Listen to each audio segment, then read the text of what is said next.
जय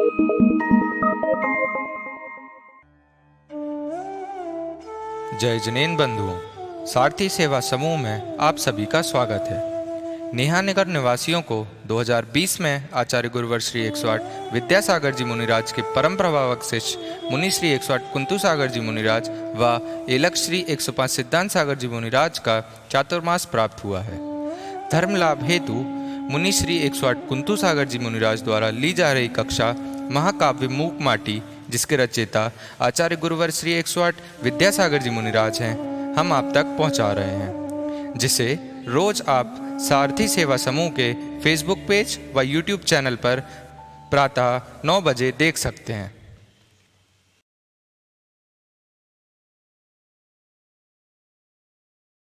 ओम नमः सिद्धेभ्यः।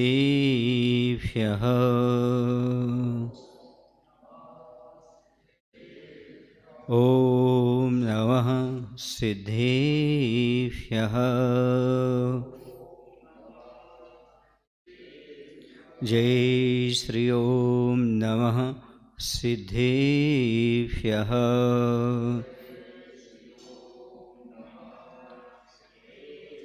कारणमुक्कारम् अर्हन्ताणं तहे विसेध्यानम् आर्यवध्यायानं लोयम्येषौसाहुणं लोयम्येषौसाहुणं। बोलिए पंच परमेष्ठी भगवान की, देवादिदेव श्री महावीर भगवान की, गुरु नाम गुरु आचार्य श्री ज्ञान सागर जी महामुनिराज की, आचार्य गुरुदेव भगवान श्री विद्यासागर जी महाराज की।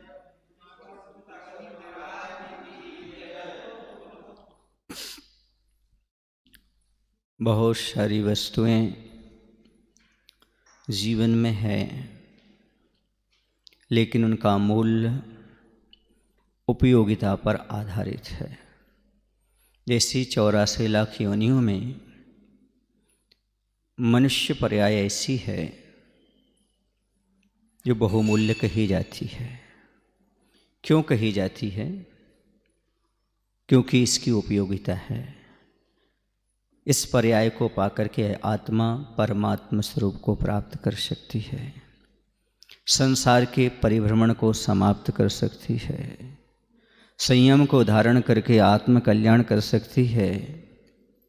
इसलिए मनुष्य पर्याय की उपयोगिता होने से उसकी कीमत बढ़ जाया करती है। यह औदारिक शरीर होता है मनुष्य का, ये उदार होता है। इसकी उदारता क्या है? इसकी उदारता ये है, इस शरीर के माध्यम से हम संयम को, रत्नात्रय को पालन कर सकते हैं और इनको अच्छी तरह से पालन करके आत्म कल्याण में प्रवृत्त हो सकते हैं और शाश्वत सुख को प्राप्त कर सकते हैं। इसलिए इसकी उपयोगिता है। वह उपयोगिता ही भोक्ता पुरुष के लिए कुछ समय के लिए सुख प्रदान करती है। इसलिए वस्तु का सही उपयोग ही उसका मूल्य कहलाता है। जिसके पास मूल्य तो बहुत है पर उपयोगिता नहीं है, उसे कीमती नहीं माना, उसे मूल्यवान नहीं माना। मनुष्य पर्याय है, लेकिन कब मूल्यवान है? जब आप उसे समझेंगे। यदि किसी अनपढ़ अज्ञानी व्यक्ति के पास रत्न है, लेकिन उसे ज्ञान नहीं है कि रत्न है, उससे तो पत्थर के समान ही है। वैसे ये मनुष्य पर्याय है, जो ज्ञानी है वही इसके महत्व को समझ पाते हैं। अज्ञानी के लिए तो जैसे अन्य पर्याय हैं, वैसे मनुष्य पर्याय भी यूँ ही चली जाती है। उससे कोई उससे लाभ लेने का भाव नहीं बन पाता, लाभ नहीं ले पाता। इसलिए कह रहे हैं उपयोगिता अपने आप में महत्वपूर्ण है। इसलिए वस्तुओं के लिए आप ये मत समझिएगा कि वस्तुएं सारी की सारी जो है वो तो मूल्यवान होती हैं। नहीं, उपयोगी है तो मूल्यवान है, अन्यथा नहीं। तो दूसरी बात ये भी कही थी यहाँ पर कि मैं एक स्वामी का सेवक ही नहीं हूँ, वरन जीवन सहायक कुछ वस्तुओं का स्वामी भी हूँ, सेवन करता हूँ। और प्रश्न नंबर 204 पर चल रहे थे शायद अपन, है ना? हाँ। वस्तुओं ने व्यवसाय लेन देन मात्र से उनकी सही सही परख नहीं होती अर्थोन्मुखी दृष्टि होने से, जबकि ग्राहक की दृष्टि में वस्तु का मूल्य वस्तु की उपयोगिता है। वह उपयोगिता ही भोक्ता पुरुष को कुछ क्षण के सुख में रमण कराती है।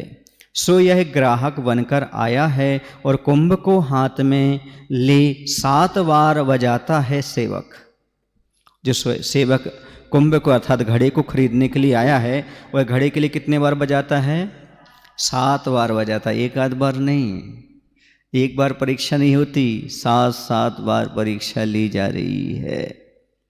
प्रथम बार कुंभ से सा स्वर उभर आया ऊपर, फिर क्रमशः लगातार रे गा मा पा धा नी निकलकर नीराग नियति का उद्घाटन किया। नीराग अर्थात विरागता का, वीतरागता का, राग से रहित। अविनेश्वर स्वरसम कुल मिलाकर भाव यह निकला सारे गामा यानी सभी प्रकार के दुखों, पाधा यानी पद, धर्म स्वभाव और नी यानी नहीं, दुखों आत्मा का स्वभाव धर्म नहीं हो सकता। मोह कर्म से प्रभावित आत्मा का विभाव परिणमन मात्र है। वह निमित्त नैमित्तिक परिणाम कथंचित पराये हैं। इन सप्त स्वरों का भाव समझना ही सही संगीत में खोना है, सही संगी को पाना है। सो क्या हुआ?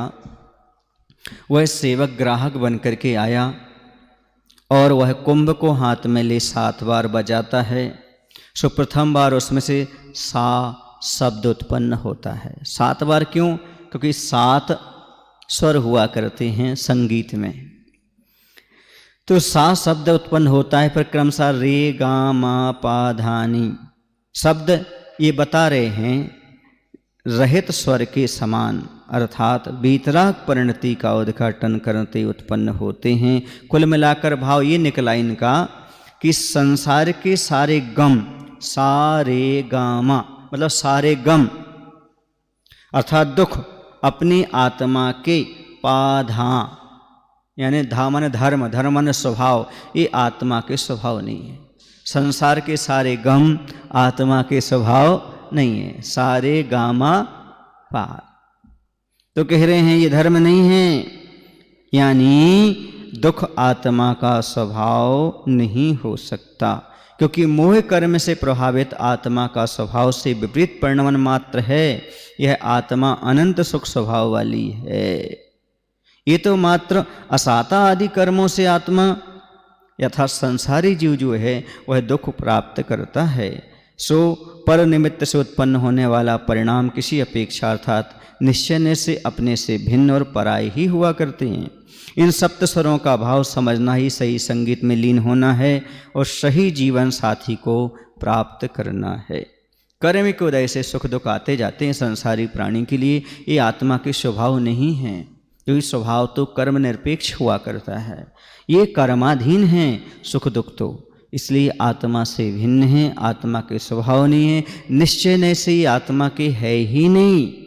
इसलिए कह रहे हैं उस वीतराग स्वभाव को जानने का प्रयास करो। इन बाहरी दुखों को आत्मा का मत मानो, यही समझना, इन सप्त स्वरों का यही सही समझना ही संगीत में लीन होना है और वही जीवन का साथी है। ऐसी अद्भुत शक्ति कुंभ में कहाँ से आई? यूं सोचते सेवक को उत्तर मिलता है कुंभ की ओर से कि यह सब शिल्पी का शिल्प है। अनल्प श्रम दृढ़ संकल्प सत साधना संस्कार का फल। कह रहे हैं यह सब देख करके अर्थात सप्त स्वरों को सुन सेवक विचार करता है कि कुंभ में ऐसी आश्चर्यजनक शक्ति स्वर कहाँ से आए। कुंभ तो मिट्टी का लौंदा था, पहले कच्चा था, लेकिन इसमें ऐसी शक्ति कैसे आई? मतलब समझे आप, जब कोई तपस्वी होता है, साधक होता है, तो उसके अंदर ऐसी समता, ऐसे परिणाम कैसे आ जाते हैं? अर्थात बाहर के दुख के लिए वह आत्मा से भिन्न कैसे मानने लगता है? ये भेद विज्ञान कैसे हो जाता है? क्या कारण है? दुनिया को आश्चर्य होता है, देखो मुनि महाराज तपस्या करते हैं, एक आसन करते हैं, सर्दी गर्मी सहन करते हैं, हे गुरुवर धन्य हो तुम, कितना परिसय सहते हो। ऐसी शक्ति कैसे आ जाती है? आप लोगों के अंदर ये सब सहन कर लेते हो और बाहरी दुख को आत्मा से भिन्न मान लेते हो, समता उत्पन्न कर लेते हो, ऐसा कैसे हो जाता है? तो कहते हैं सब शिल्पी का शिल्प है, अर्थात यह सब गुरु की कृपा से संभव हो जाता है। गुरु महाराज के आशीर्वाद से सारी की सारी शक्तियाँ उत्पन्न होती हैं। हमारे रहस्यों के जो उद्घाटक होते हैं वह गुरु महाराज होते हैं। क्षमता हमारे अंदर विद्यमान थी, लेकिन गुरु जी का निमित्त मिला और क्षमता बाहर आ जाती है। जैसे एक पत्थर में मूर्ति विद्यमान होती है, गुरु की कृपा से वह शिल्प से निखर करके बाहर आ जाती है, वैसे हमारे अंदर भी ये अनंत शक्तियाँ विद्यमान हैं, गुरु की कृपा से वह बाहर आ जाती हैं। सो कुंभ बोलता है यह सब शिल्पी की शिल्पकला, अत्यधिक मेहनत, दृढ़ संकल्प और निरंतर साधना संस्कार का फल है। ये सब गुरु महाराज की साधना का, उनके संस्कारों का प्रभाव पड़ता है और वह प्रभाव इतना पवित्र होता है, उसका परिणाम इतना उज्जवल होता है कि साधक अपने आप में इतना मजबूत हो जाता है और वेद विज्ञान को प्राप्त कर लेता है। और सुनो, यह जो मेरा शरीर घन श्याम सा श्याम पड़ गया है, सो जला नहीं जिस भांति वाद्य कला कुशल शिल्पी मृदंग मुख पर स्याही लगाता है, उसी भांति शिल्पी ने मेरे अंग अंग पर स्याही लगा दी है, जो भांति भांति के बोल खोल देते हैं। प्रकृति और पुरुष के भेद, हाथ की गदिया और मध्यमा का संघर्ष स्पर्श पाकर धा धिन धिन धा धिन धिन धा, वेतन भिन्ना चेतन भिन्ना ता तिन तिन ता तिन ता, का तन चिंता का तन चिंता घूं घूं। जब ढोलक को बजाया जाता है तर्जनी से और हाथ की गदली से, तब उसमें आवाज़ निकलती है, ध्वनि निकलती है। वह कह रहे हैं कैसे निकलती है? और सुनो, मेरा जो शरीर है कृष्ण जी, घनश्याम माने कृष्ण जी जैसा जो काला दिख रहा है, सो जलने के बाद नहीं है, अपितु शिल्पी ने मेरे अंग अंग पर स्याही पोत दी है। आपने देखा होगा जब ढोलक को बजाते हैं तो वहाँ पर कुछ उस पर लगाते हैं, हाँ, जो कुछ भी लगाते हों तो उसमें कुछ पोतते हैं। तो जो भांति भांति के कह रहे हैं वह स्याही पोत दी है, जो भांति भांति के बोल खोल देती है। जैसे वाद्य कला कुशल शिल्पी मृदंग के मुख पर स्याही लगा देता है, कभी कभी तो बताते आटा लगा देता है ऐसा आवाज़ निकालने के लिए, और भिन्न भिन्न स्वर सुनता है वह।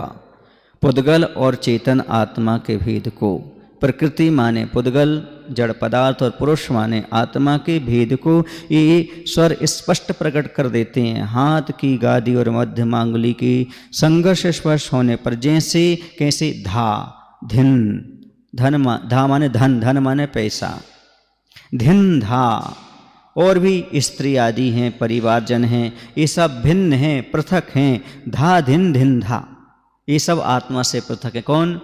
स्त्री है, धन है, पैसा, ये सब कुछ भिन्न है। मैं कैसा हूँ? वेतन भिन्ना चेतन भिन्ना, अर्थात मैं चेतना आत्मा पृथक हूँ।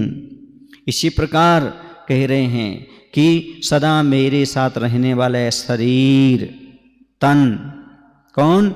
यह तन भी हमसे भिन्न है, पृथक स्वभाव वाला ही है। ऐसा ही नहीं, नश्वर भी है, नष्ट होने वाला भी है, कर्माधीन ही है, कर्मों के अधीन है। फिर ऐसे जड़ स्वभाव शरीर में क्या ज़्यादा ताक का तन चिंता, फिर उसमें क्या ज़्यादा चिंता करना।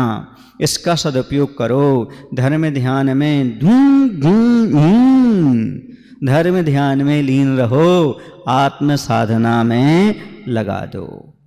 समझ गए? इनका मायने समझे आप? नहीं समझे। धा धिन धिन धा धिन धिन धा, वेतन भिन्ना चेतन भिन्ना, तातिन तिनता तातिन तिनता, कातन चिंता घूं घूं घूं। ये सप्त स्वर, इस प्रकार की ध्वनि, ये सब बता रहे हैं हमारी आत्मा इन सब से पृथक है, शरीर से भी पृथक है, धन आदि स्त्री आदि सबसे पृथक है। यह शरीर तो नश्वर है, कर्मों के अधीन है, जड़ है। ऐसे जड़ स्वभावी शरीर की क्या चिंता करना, इसका सदुपयोग करो। धुनो, आत्मा की धुनाई में लगाओ, अर्थात आत्मा का मनन चिंतन करो, धर्म ध्यान में लगाओ, आत्म साधना में इसका उपयोग करो। यह इसका मायना है। तो कह रहे हैं इस प्रकार की स्थिति जब यहाँ पर होती है तो ग्राहक के रूप में आया सेवक चमत्कृत हुआ, मंत्र मंत्रित हुआ, उसका तन तंत्रित स्तंभित हुआ। कुंभ की आकृति पर और शिल्पी के शिल्पन चमत्कार पर यदि मिलन हो चेतन चित चमत्कार का, फिर कहना ही क्या। चित की चिंता चीतकार चंद पलों में चपेट चौपट हो चली जाती, कहीं बाहर नहीं, सरवर की लहर सरवर में ही समाती है। कह रहे हैं कुंभ की आकृति, शिल्पी द्वारा निर्मित कुंभ के चमत्कार को देख करके सेवक का मन मंत्रित हुआ। जो घड़ा खरीदने आया था उसका मन बड़ा खुश हो गया, मंत्रित हो गया, उसका तन कीलित सा हो गया, अर्थात वह अवाक स्तंभित रह गया।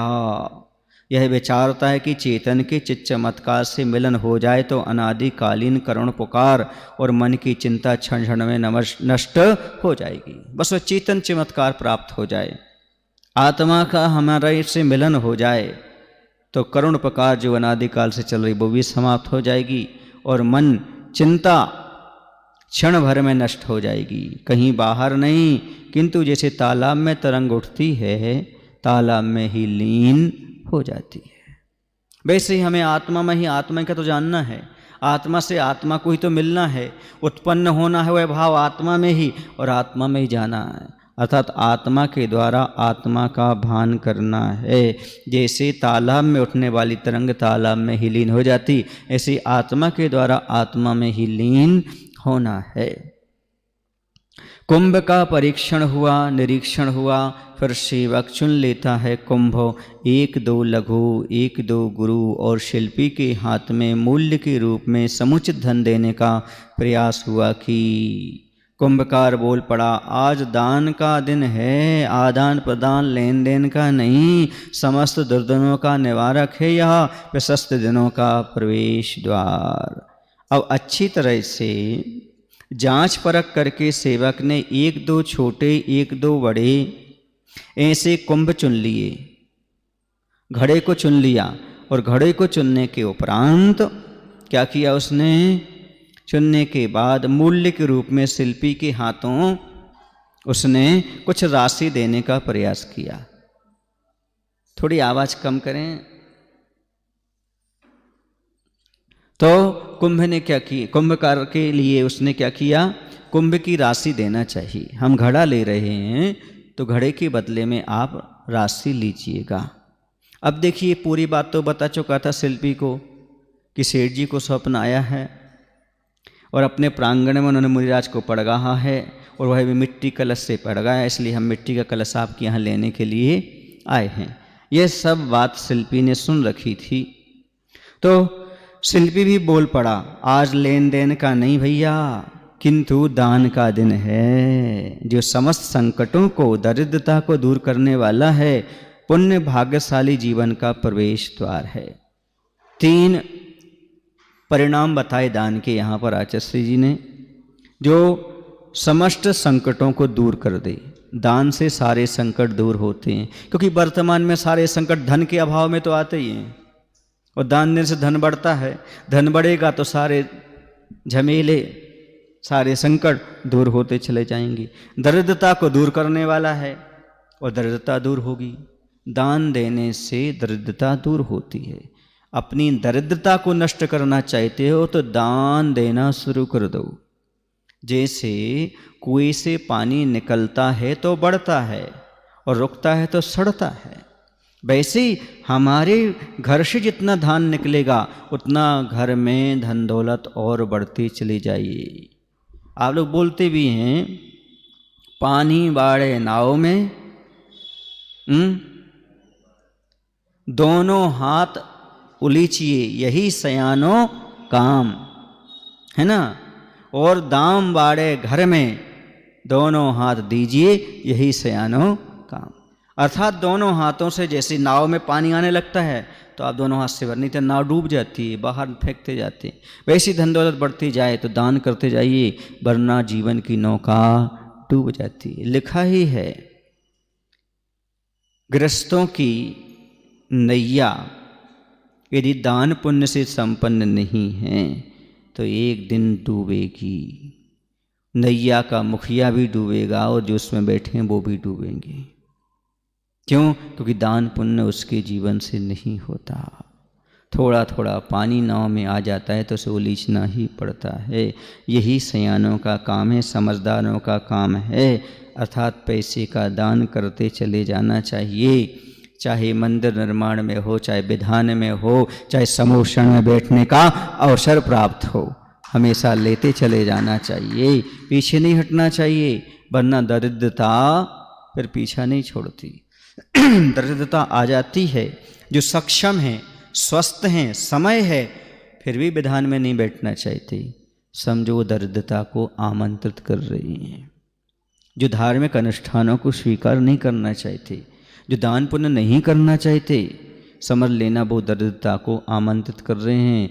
आगे उनके घर में दरिद्रता का डेरा हो जाएगा।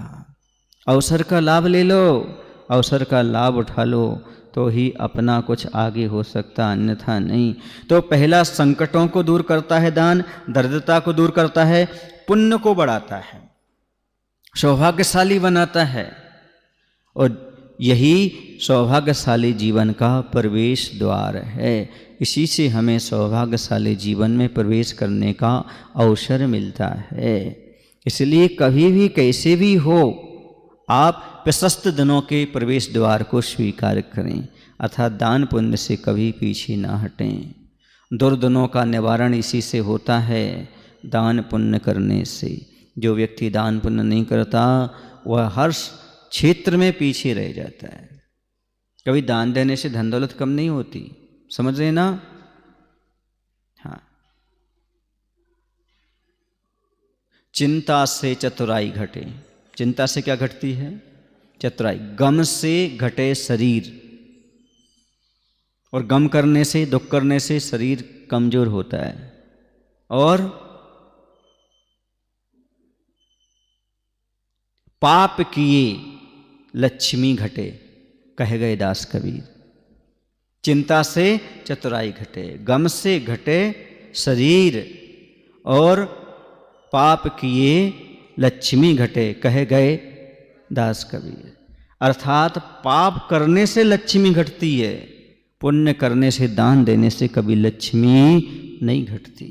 पुण्य तो धर्म है, दान तो धर्म है, और धर्म की क्रिया से कभी भी पुण्य नहीं घटता, और पुण्य नहीं घटता तो लक्ष्मी नहीं घटती। पुण्य की तो लक्ष्मी दासी है, जहाँ पुण्य है वहाँ पर लक्ष्मी अपने आप पीछे पीछे भागती चली जाती है।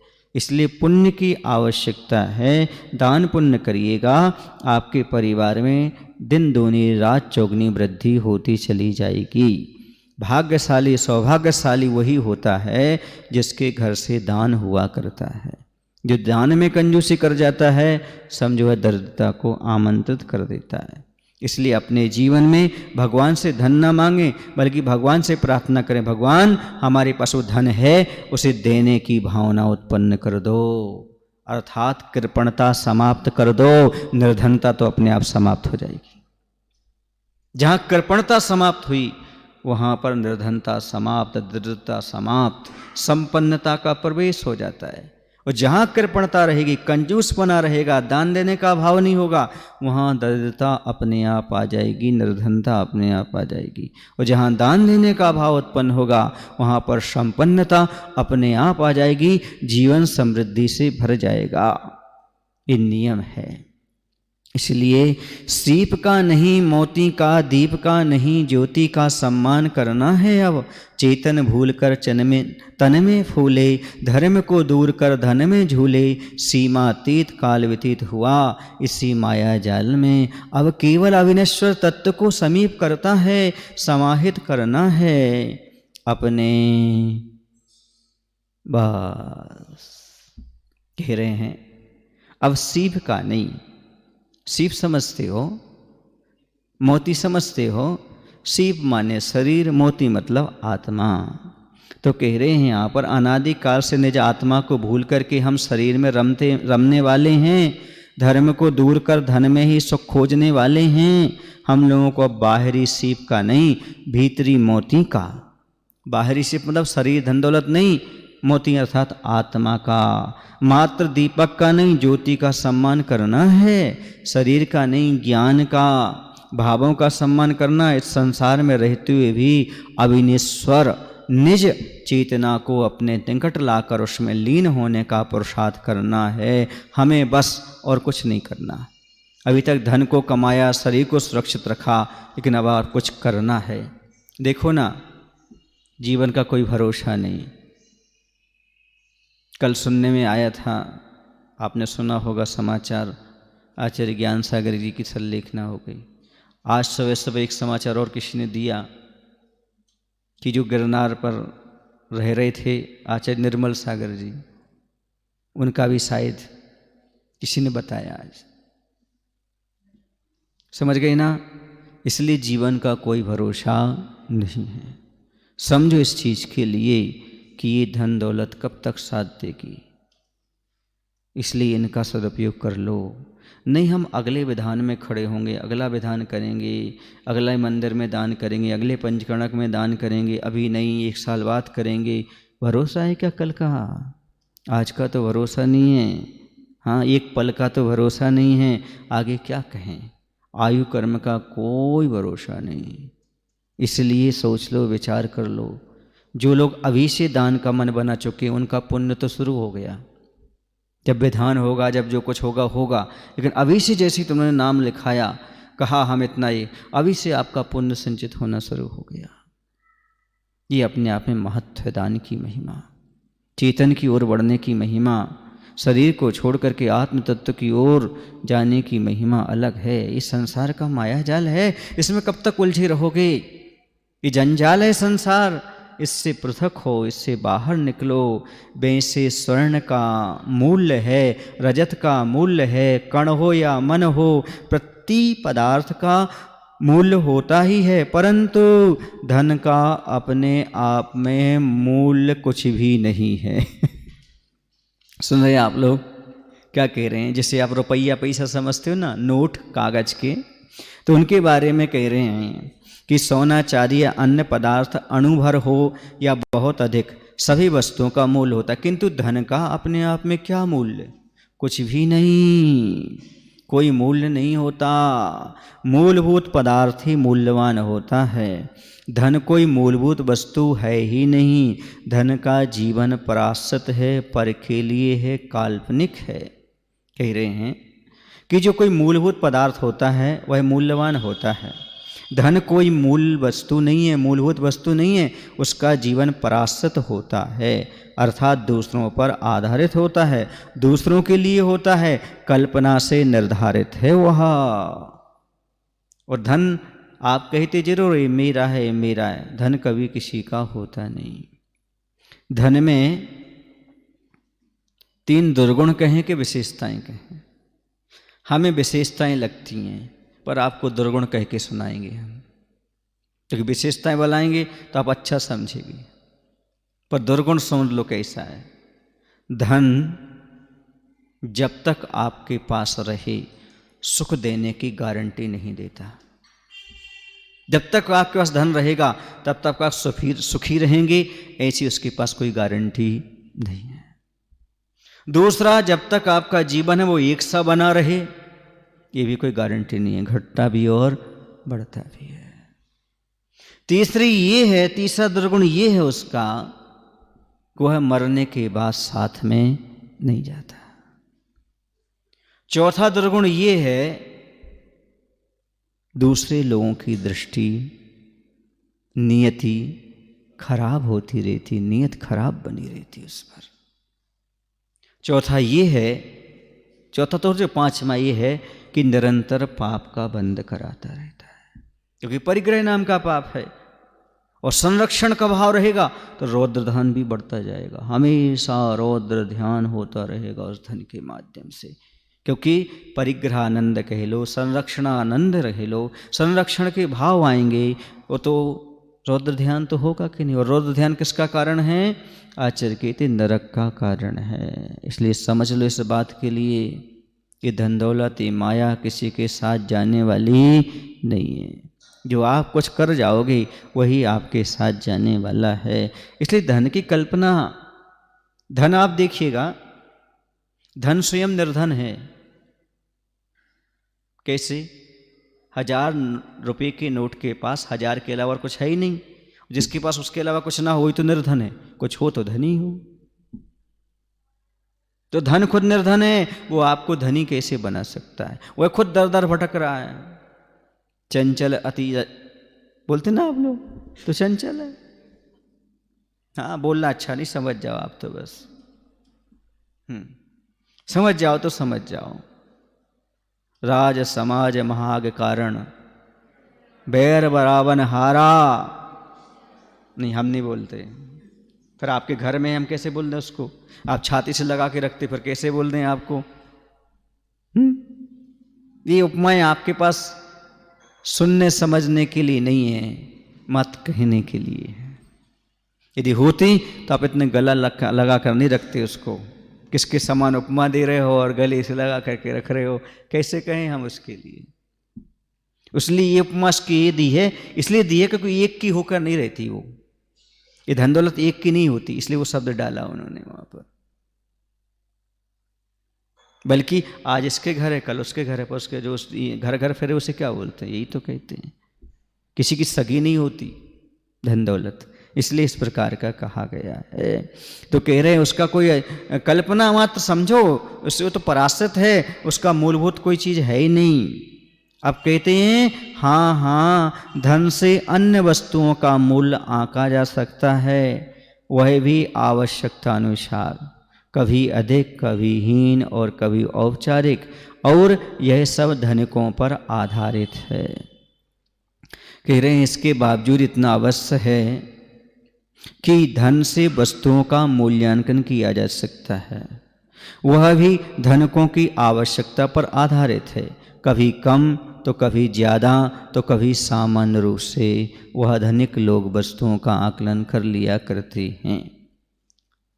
और इसके बाद कह रहे हैं धनिक और निर्धन ये दोनों वस्तु के सही सही मूल्य को स्वप्न में भी नहीं आंक सकते। कारण धनहीन दीनहीन होता है प्रायः, और धनिक वह विषयांध मदाधीन। कि ये धनिक और निर्धन दोनों ही वस्तु के सही सही मूल्य को सपने में भी नहीं समझ सकता। किस वस्तु का क्या मूल्य है वो सपने में भी नहीं जान सकता। ना धनी आदमी समझ सकता है, ना दरिद्र समझ सकता है। कारण कि धनहीन प्रायः दीनहीन बनता है। अरे मैं इसे कैसे खरीदूं, मेरे पास ये कैसे आ सकती है, दीनहीन हो जाता है। और धनिक धन के मद में डूब जाता है। अरे ऐसी वस्तुएं तो हम ऐसे ही खरीद लेते हैं, देखो डूबा हुआ है।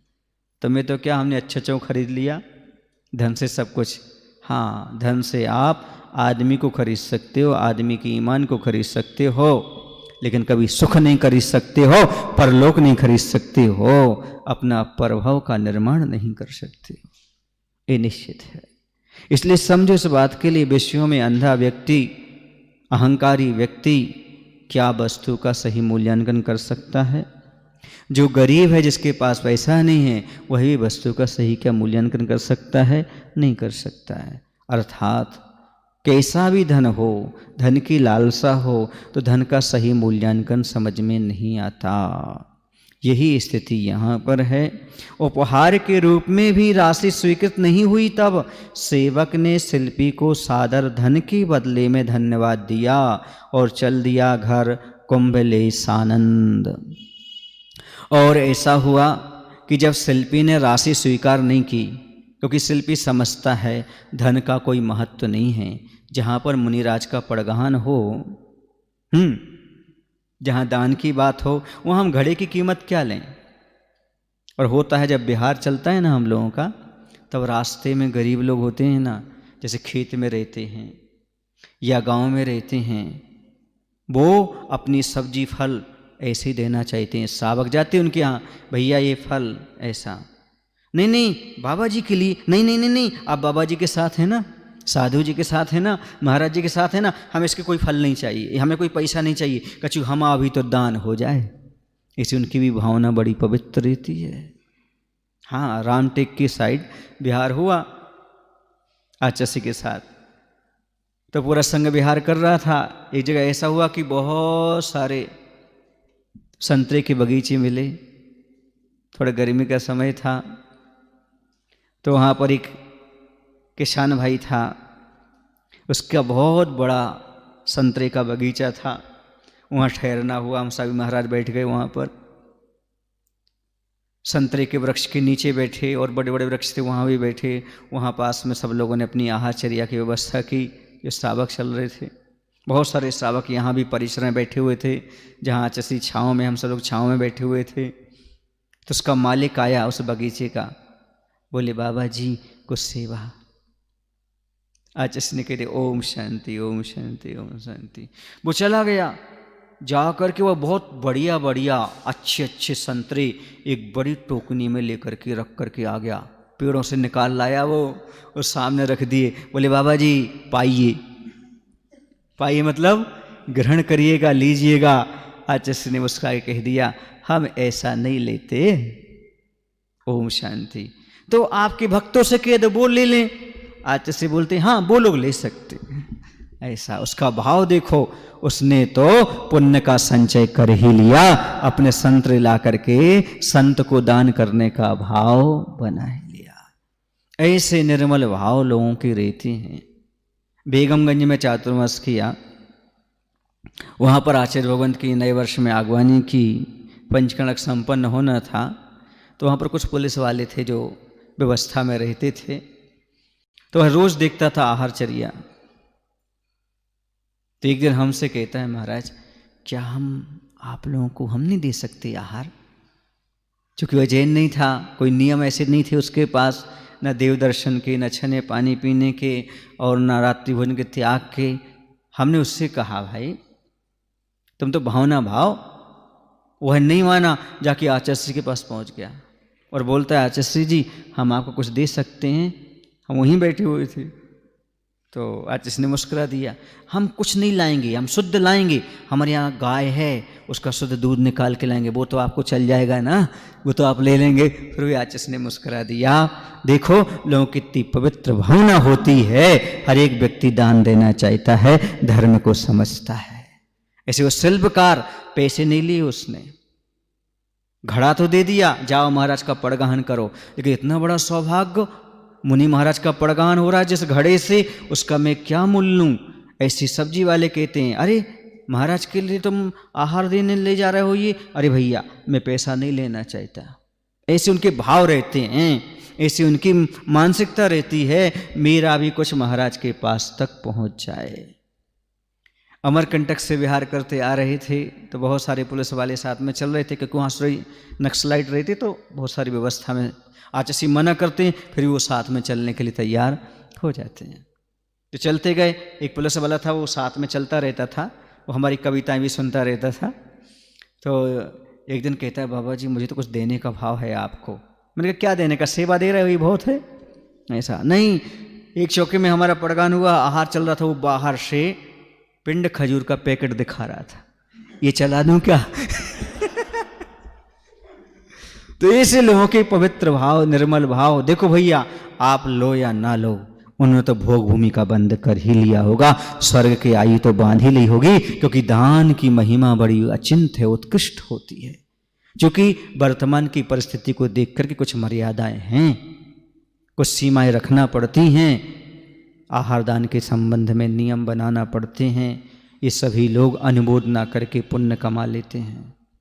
ये देखो ना, रोज प्रवचन में आते हैं, कितने दूर से आते हैं, हाँ रिक्शा ऑटो में, और आकर के यहाँ प्रवचन सुन करके लाभ लेकर के चले जाते हैं। जिन्हें लाभ लेना होता है वो जैन नहीं है, लेकिन आकर के लाभ लेकर के चले जाते हैं। क्योंकि धर्म किसी जाति से नहीं बनता, संत किसी पंथ से नहीं बनते, जो उन्हें स्वीकार करता है उन्हें पुण्य का लाभ होता है, उनका जीवन उन्नत बनता चला जाता है। घड़ा भी चाह रहा है मेरा सौभाग्य मुझे प्राप्त हो। ये सौभाग्य है। उसने कोई पैसा नहीं लिया। पैसे का क्या मूल्य है? भगवान के सामने, गुरुओं के सामने, दान के प्रकरण के सामने पैसे का कोई मूल्य नहीं होता। ये कोई मूल्य नहीं रखता। हमें तो मात्र दान करना है। ऐसा वह राशि नहीं लेता कुंभकार। और कहता है भैया, तो कुंभकार वो भी कहता है सेवक सेठ जी का, तुम पैसा नहीं लेते तो कोई बात नहीं, धन्यवाद है भैया तुम्हारे लिए। क्या दे करके जाता है? धन्यवाद देता है। और कुंभ को हाथ में ले सेठ के घर की ओर चल देता है। सेवक सानंद आनंद सहित जा रहा है घड़े को लेकर के। आसन से उतरकर सोल्लास सेठ ने भी हंसमुख सेवक के हाथ से अपने हाथ में ले लिया कुंभ और ताजे शीतल जल से धोता है उसे स्वयं। और जैसे सेवक घड़ा लेकर के सेठ जी के घर पहुंचता है तो सोल्लास उस घड़े को ले लेता है। ये भी हंस रहा है, खुश हो रहा है कि देखो ऐसा पवित्र कार्य होने जा रहा है। शिल्पकार ने भी अपना योगदान दिया, मेरा भी योगदान है, मैं वहाँ से लेकर आया, बड़ा खुश हो रहा है। दान देय मन हर्ष विसेखे। दान देते समय हर्ष होना चाहिए, आनंद का अनुभव होना चाहिए। दान की महिमा बढ़ाना चाहते हो तो हर्षपूर्वक दो, खुश होकर के दो, उसकी और कीमत बढ़ जाती और महिमा बढ़ जाती। जैसे सुंदर चेहरा तो सुंदर चेहरा है, स्माइल और हो तो बहुत सुंदर लगता है। किसी का चेहरा बहुत सुंदर, थोड़े हंस दें, मुस्कुराएं तो और अच्छा लगने लगता है। ऐसे ही आप लोग दान तो करते ही हैं, लेकिन हर्ष के साथ। जैसे आपने दीपावली को समोषण महामंडल विधान की बोलियां हंसी खुशी से ली, उसका आनंद कुछ अलग हुआ। दान दे मन हर्ष विषय के, हर्ष के साथ, ये अलग है, उसकी कीमत बढ़ जाती है। और रो करके दो, मन महसूस करके दो तो समझो उसकी कीमत घट जाती है। दान तो दान है, लेकिन हर्षपूर्वक देना चाहिए, खुश होकर के देना चाहिए। चाहे मुनि को दान दो, चाहे धर्मशाला में दान दो, चाहे किसी भी चीज़ में दान करो, चारों प्रकार के दान, अड़े खुश होकर के। तो उसने उस घड़े को हाथ में लिया खुशपूर्वक। तीनों खुश हैं, घड़ा देने वाला, घड़ा खरीद कर लाने वाला और जिसको दिया जा रहा है वो भी बड़ा खुश है और घड़ा भी खुश है। क्यों?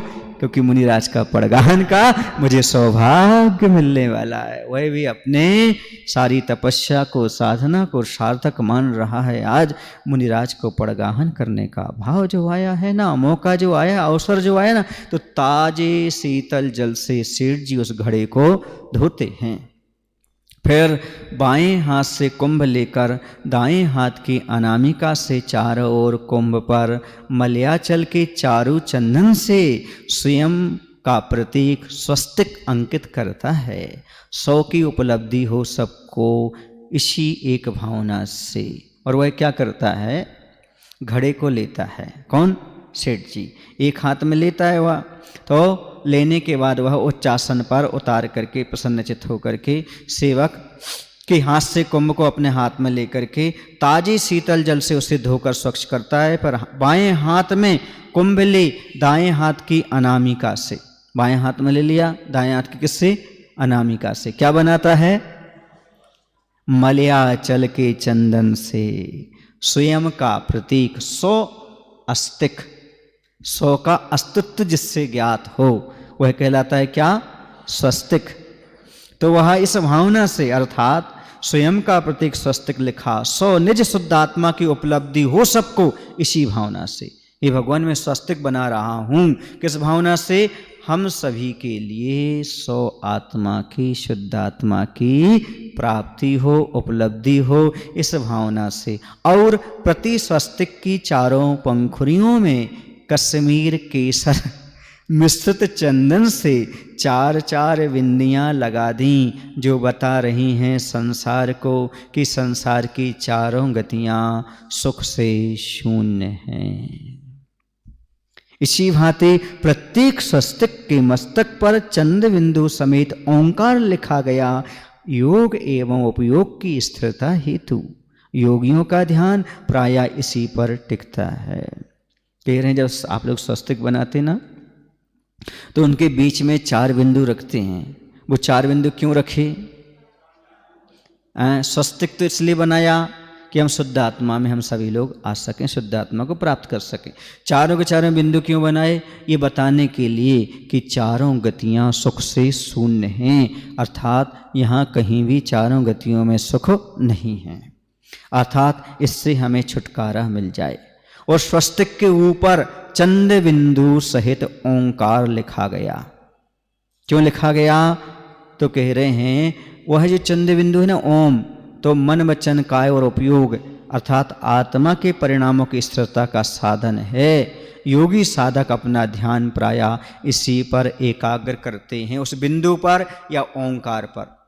ओम का ध्यान करते हैं या एक बिंदु मात्र का ध्यान करते हैं। इसलिए ये प्रतीक बताए। आप स्वस्तिक बनाते ना, तो स्वस्तिक में बनाते समय क्या भावना भाना चाहिए, स्पष्ट रूप से बता दी कि जब आप स्वस्तिक बनाते हो तो सो अर्थात निज आत्मा में हम सब लोग प्रवेश करें, इस भावना से। चार बिंदु रखते हैं तो चार गति में सुख नहीं है, भगवान इससे हम छुटकारा पाएं इसलिए। और ओम बनाते हैं ऊपर स्वस्तिक के, क्योंकि ओंकार से ही ध्यान होता है। उसका जो बिंदु है वह योगियों की मन वचन काय की स्थिरता के लिए आवश्यक हुआ करता है, उसी से मन एकाग्र होता है। हल्दी की दो पतली रेखाओं से कुंभ का कंठ शोभित हुआ, जिन रेखाओं के बीच कुमकुम का पुट देखते ही बनता है। हल्दी, कुमकुम, केसर, चंदन ने अपनी महक से माहौल को मुग्ध मुदित किया। इसके उपरांत क्या किया? कुंभन के कंठ में हल्दी की दो पतली रेखाएं खींची गईं, जिनके बीच में कुमकुम लगाया गया। दो रेखाओं के बीच में क्या लगा दिया? रेखाओं के बीच में कुमकुम लगा दिया। अब वह कुमकुम हल्दी, कुमकुम और केसर, कहाँ का केसर था? कश्मीर का। और चंदन कहाँ का था? हाँ, ध्यान रखना कहाँ का खरीदना आपको। आज इसने बता तक दिया कहाँ का चंदन और कहाँ का केसर। केसर की महक से वातावरण भी आकर्षित और प्रसन्नता उत्पन्न करने वाला बन गया। वातावरण भी बहुत अच्छा हो गया वहाँ पर, क्योंकि केसर और चंदन की महक भी चारों ओर फैल गई। मृदुल मंजुल समता समोह हरित हसीले भोजन पान पाचक, चार पांच पान खाने के कुंभ के मुख पर रखे गए। और कह रहे हैं कि उसके बाद क्या हुआ? तो सुंदर मुलायम हरे हरे भोजन पचाने में सहायक चार पांच पान कुंभ के मुख पर रखे गए। पत्ते रखते ना, हाँ, ऐसे करके पान के पत्ते ऐसे ऐसे ऐसे रखे गए वो। और क्या कह रहे हैं? बीचों बीच क्या रखते हैं? तो कह रहे हैं खुले कमल की पाखुरी सम, जिनके मुखाग्र बाहर दिख रहे हैं, अर्थात तो जो पत्ते हैं उनके खिले कमल के समान बाहर दिखाई दे रहे हैं। ऐसे ऐसे डाल दे, ऐसे कर देना, ऐसा मुख पर ऐसे ऐसे कर रख दिए। और जिनके मुखाग्र बाहर दिख रहे हैं, और उनके बीच में उन्हें सहलाने एक श्रीफल रखा गया, जिस पर हल्की कुमकुम छिड़की गई। और क्या रख दिया मुख पर? ताकि वो दबे रहें, खिसके ना वो पत्र। ऐसे करके पान के पत्ते ऐसे उस पर फिर श्रीफल रख दिया गया। अब कलश का पूरा आकार सामने आ गया। अब वे पान खुले कमल की तरह हो गए। हाँ, इस अवसर पर श्रीफल ने कहा पत्रों से। अब श्रीफल पत्रों से बात कर रहा है, एक एक सबसे बात करते चले जा रहे हैं कि हमारा तन कठोर है, तुम्हारा मृदु, और यह काठिन्य तुम्हें अच्छा नहीं लगेगा। अब देखो श्रीफल को कष्ट होने लगा, क्योंकि पान के पत्ते मुलायम हैं और हम श्रीफल कठोर हैं, और आपके ऊपर आके बैठ गए तो आपको कष्ट तो होगा ही होगा। तो बीच में श्रीफल रखा गया जिसमें हल्दी कुमकुम छिड़के गए। अब ये पान खुले कमल की पंखुड़ों के समान शोभित हो रहे हैं। इस अवसर पर श्रीफल कहता है कि पानों से हमारा शरीर कठोर है, तुम्हारा नरम मुलायम संभव है, कठोरता तुम्हें अच्छी ना लगे। देखो भैया, हम दान तो करते हैं पर दया को नहीं भूलना चाहिए। दान करते समय दया के परिणाम रहना चाहिए। कभी किसी को कष्ट ना पहुँचे, ऐसे भाव बना करके चलना चाहिए। हमारे माध्यम से कोई दबे ना, हमारे माध्यम से किसी को परेशानी ना जाए, ऐसा भी भाव समय रखना चाहिए। आज तक इस तन को मृदुता ही रुचती आई, परंतु तब संसार पथ था, यह पथ उससे विपरीत है ना। यहाँ पर आत्मा की जीत है ना। इस पथ का संबंध तन से नहीं है, तन गौण चेतन काम्य है, मृदु और काठिन्य में साम्य है यहाँ। और यह हृदय हमारा कितना कोमल है, इतना कोमल है क्या तुम्हारा यह उपरिल तन। ये बात है कि हमारा शरीर जो है वह कठोर है, लेकिन आपको पता है नारियल बाहर से कठोर होता है, अंदर से मृदु होता है। आचार्य परमेष्ठी भी ऐसे ही होते हैं, बाहर से श्रीफल के समान और अंदर से निर्मल अर्थात मुलायम होते हैं। ऊपर से कठोर अनुशासन है, पर अंदर से वही करुणा दया सबके प्रति बनी रहती है। लेकिन इतना विचार करना कि आज तक स्पर्शन इंद्री मुलायम तन बसन शयन को ही चाहती रही। हमारी स्पर्शन ने सब मुलायम मुलायम चाहा है, कठोर कुछ नहीं चाहा। सो संसार का ही कारण बना रहा। वो क्या मिला उससे? हमें विपरीत मिला। हमें संसार ही मिला। स्पर्शन इंद्री हमेशा मुलायम चाहती है, और ये पंचेंद्रिय का विषय है, और जिस विषय को भोगता है निश्चित रूप से वह कर्म का बंध करता है। इससे संसार ही मिलता है। किंतु यह पथ संसार से विपरीत मोक्ष का है, और हम दान पुण्य कर रहे हैं, ये मोक्ष की क्रिया है बंधुओं, इससे मोक्ष मिलने वाला है। तो यहाँ पर क्या करना पड़ता है? संसार से विपरीत मोक्ष का यहाँ पर प्रकरण चल रहा है, यह मार्ग है। यहाँ आत्मा की पराजय नहीं, जीत है। यहाँ कभी आत्मा की हार नहीं होती, हमेशा आत्मा की क्या होती है? जीत ही हुआ करती है। अर्थात आत्मा की जीत है ना? हाँ है। इस मोक्ष पथ का संबंध तन से नहीं है। यहाँ तन तो गौण होता है, चेतन प्राप्ति की चाह ही मुख्य होती है। तन गौण हो जाता है, शरीर को गौण करना पड़ता है, चेतन की ओर निरंतर बढ़ना पड़ता है। इसलिए यहाँ पर कह रहे हैं हमें शरीर को गौण करना पड़े। भले आपको कठोरता महसूस हो रही है, पर ये मोक्ष मार्ग है, ये तो सब सहन करना ही पड़ेगा। कठोरता तो आएगी। जब मुनि महाराज पैदल चलते हैं तो कंकड़ों के ऊपर पैर रखना पड़ता है, बोलो ना। हाँ, ये सब तृण स्पर्श आदि सब परिचय सहना पड़ते हैं। सैया परिचय, निषद्या परिचय, बैठ जाते चर्या परिचय, ये सब कठोर कठोर चीज़ों पर स्पर्श इंद्रिय को सहन करना पड़ता है। तो कह रहे हैं इसलिए, और सुनो, ये काठिन्यता तो प्राप्त करनी पड़ेगी। इसलिए मृदुता और काठिन्य में समानता पाई जाती है यहाँ। इसलिए मोक्ष हमारे मृदु और काठिन्य में साम्य है, अर्थात रूखापन हो, चिकनापन हो, अर्थात कड़क हो, मुलायम हो, यहाँ सब में समता रखना है, क्योंकि मोक्ष मार्ग है। यहाँ अच्छा मिल जाए तो ठीक और बुरा मिल जाए तो ठीक, सब में समता। पक्का रोड मिल जाए तो ठीक, कच्चा रोड मिल जाए तो ठीक, पाटा मिल जाए तो ठीक, पत्थर मिल जाए तो ठीक, बैठना तो है, सब में साम्य परिणाम रखना पड़ता है। यहाँ पर ये मोक्ष मार्ग है। और फिर यह तो देखो, हमारा भीतरी भाग जितना मुलायम है उतना मुलायम तुम्हारा उपरिल तन है क्या? नारियल कह रहा है जितना हमारा अंदर का भाग मुलायम है उतना क्या आपका बाहर का मुलायम है क्या? जरा सोचो, विचार करो। बस बाहर ही बाहर नहीं, हमारे भीतर भी झांको ना। ऊपर ऊपर क्यों देखते हो? श्रीफल कह रहा हमारे अंदर भी झांकने का प्रयास करो। बस हमारे भीतर जरा झांको। मृदुता और काठिन्य का सही पहचान तन को नहीं, हृदय को छूकर होती है।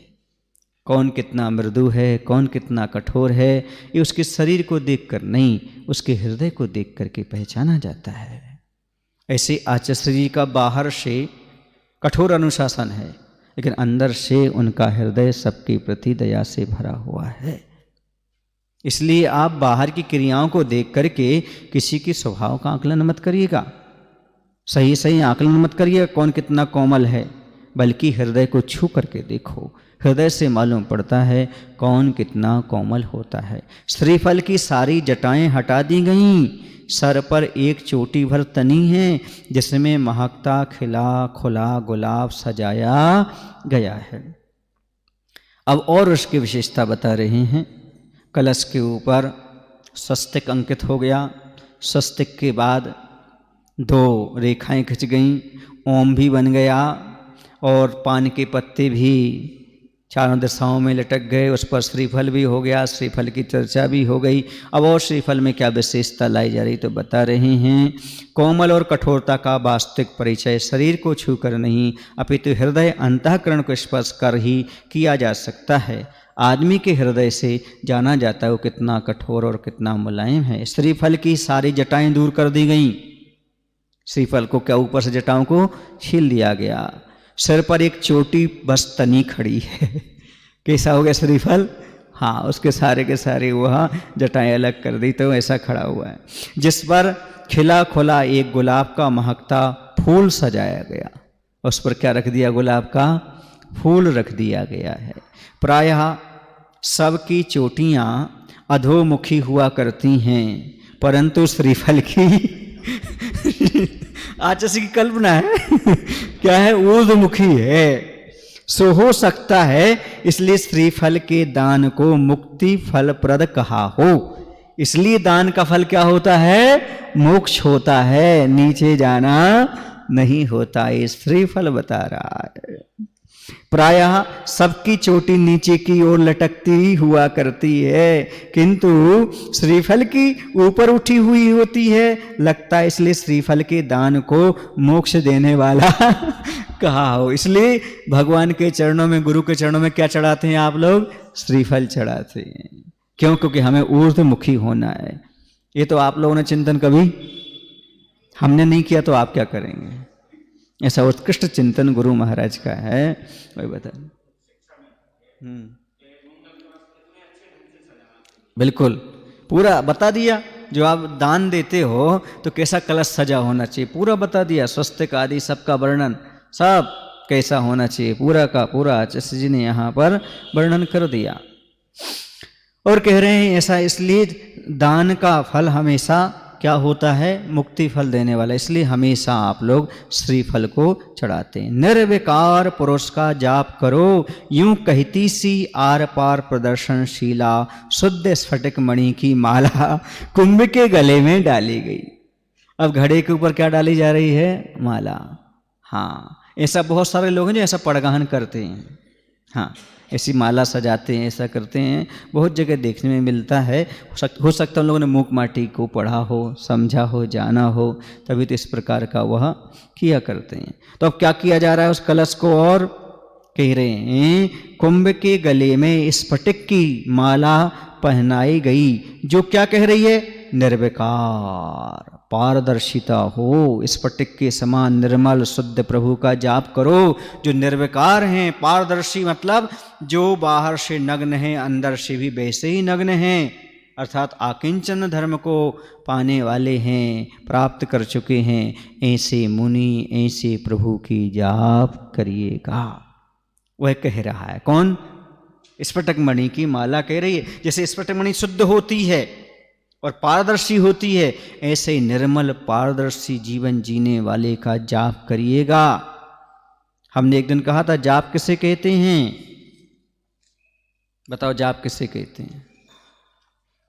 जिनका नाम लेने से पाप नष्ट होते हैं उसे हम जाप कहते हैं। ऐसे निर्मल परिणाम वाले, ऐसे महान शुद्ध उपयोगी पारदर्शी मुनिराजों का भगवान का जाप करने की प्रेरणा वह माला दे रही है। आज इतना ही पर्याप्त। बोले महावीर भगवान की, आचार्य गुरुदेव भगवान श्री विद्यासागर जी महाराज जी के। हे प्रभु, हम सभी को इतनी शक्ति, इतनी बुद्धि देने की कृपा करो ताकि धन का, तन का, मन का सदुपयोग कर सकें। अतिथि संविभाग करके, दान पुण्य करके जीवन को सार्थक बना सकें। नमो शिव प्रभु, नमो शिव। आचार्य विद्यासागर जी महाराज जी की। भावों की निर्मल सरिता में अवगाहन करने आया हूँ, मेरा सा